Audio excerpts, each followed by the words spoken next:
தாவேக அரசு ஆட்சி அமைத்தது தொடர்பாக மதுரையைச் சேர்ந்த ரமேஷ் என்பவர் சுப்ரீம் கோர்ட்டில் மனு தாக்கல் செய்தார். அதில் கூறியிருப்பதாவது: தமிழகத்தில் நடந்த சட்டசபை நம்பிக்கை வாக்கெடுப்பு ஜனநாயக கோட்பாடுகளுக்கும் நடைமுறைகளுக்கும் இணங்க நடைபெறவில்லை என்று கூறப்படுகிறது. தமிழக சட்டசபை தேர்தலில் எந்தவொரு அரசியல் கட்சிக்கும் ஆட்சி அமைப்பதற்கு தேவையான பெரும்பான்மை பலம் கிடைக்கவில்லை. தமிழகத்தில் மொத்தம் 234 சட்டப்பேரவை தொகுதிகள் உள்ளன. இதன்படி ஆட்சி அமைக்க விரும்பும் எந்த ஒரு கட்சியோ அல்லது கூட்டணியோ குறைந்தது 118 தொகுதிகளில் வெற்றி பெற வேண்டியது அவசியமாகும். இந்த தேர்தலில் தமிழக வெற்றிக் கழகம் 108 இடங்களை வென்றது. இதையடுத்து தாவேக பல்வேறு கட்சிகளிடம் இருந்து ஒரே இரவில் 12 எம்எல்ஏக்களின் ஆதரவு கையொப்பங்களை பெற்றது. ஆனால் அக்கட்சித் தலைவர் தங்கள் கட்சிகள் தாவேகவுக்கு எந்த ஆதரவையும் வழங்கவில்லை என்று கூறினர். அதிமுக எம்எல்ஏக்களில் 24 பேர் விஜய்க்கு ஆதரவு தெரிவித்தனர்.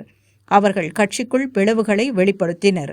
தாவேக சுமார் 144 எம்எல்ஏக்களின் ஆதரவை பெற்று நம்பிக்கை வாக்கெடுப்பில் வென்றது. பிற கட்சிகளைச் சேர்ந்த எம்எல்ஏக்களுக்கு சுமார் 1000 கோடி ரூபாய் விநியோகிக்கப்பட்டதாக கூறப்படுகிறது. ஆண்டுக்கு 1000 கோடி ரூபாய் மதிப்பிலான அரசு ஒப்பந்த பணிகள் அவர்களுக்கு வழங்கப்படும் என்று உறுதியளிக்கப்பட்டதாகவும் குற்றச்சாட்டுகள் நிலவுகின்றன. எனவே மே 13ஆம் தேதி தமிழக சட்டசபையில் நடந்த நம்பிக்கை வாக்கெடுப்பில் இடம்பெற்றதாக கூறப்படும் முறைகேடுகள் குறித்து சிபிஐ விசாரணை நடத்த வேண்டும்.